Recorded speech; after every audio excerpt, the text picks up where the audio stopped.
Hi friends, आज आपण पाहतो इडली आणि सांबार. तर चला रेसिपी करूया. रात्रीच मी उडीद डाळ आणि इडली रवा भिजवून मिक्सरला लावून ठेवलं होतं. तर आज सकाळी हे बॅटर अशा प्रकारे तयार झालं. त्यात मीठ टाकून ढवळून घेतलं आणि इडली पात्रात मी पाणी टाकून तिथे उकळायला ठेवलं आणि इडलीच्या भांड्यांना तेल लावून इथे मी इडली लावायला घेतलेली आहे. तर अशा प्रकारे मी इडली ठेवून घेते. तर इडली लावून झाल्यानंतर मी इथे 15 ते 20 मिनिटं इडल्यांना वाफ लावून घेणार आहे. बघू शकता मी इथे इडली पात्रात इडल्या ठेवून घेत आहे. तर अशा प्रकारे झटपट आणि कमी साहित्यात होणार आहे ही इडली आणि सांबार रेसिपी. तर मंडळी, इडली चटणी तर नेहमीच असते, पण आज होता सोमवार आणि लाईट नसल्यामुळे मी अचानक सांबारचा बेत केला. तर अशा प्रकारे आपल्या इडल्यांना 15-20 मिनिटं झालेली आहेत आणि बघू शकता किती छान अशा इडल्या तयार झालेल्या आहेत. अतिशय हलक्या आणि खुसखुशीत अशा इडल्या इथे तयार झालेल्या आहेत.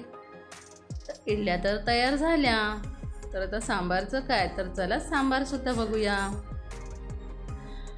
तर सांबारसाठी हे मी इथे घेतलेलं आहे अतिशय नेमकं असं घरात असणारं साहित्य आणि तुरडाळ आणि मूगडाळ आणि एक बटाटा मी कुकरला लावून घेतला. इथे मी कढई ठेवले, त्यात तेल टाकलं, जिरं मोहरी हिंग टाकलं, त्यानंतर टाकले लसूण, कढीपत्ता, एक हिरवी मिरची, थोडासा कांदा, थोडासा टोमॅटो, हे सगळं मी छान तेलात परतून घेतलं आहे. त्यानंतर टाकले हळद, लाल मसाला, गरम मसाला. ते सगळं मी तेलात छान परतून घेतल्यानंतर थोडीशी आलं लसूण पेस्ट टाकली, तीसुद्धा परतून घेतली आहे. आणि त्यानंतर जे कुकरला लावून घेतली होती डाळ, तीसुद्धा मी यामध्ये टाकली आहे. ती छान अशी तेलात परतून घेते. आणि त्यानंतर जेवढी क्वांटिटी हवी असेल त्यानुसार आपण इथे पाणी टाकून घेतो आहे.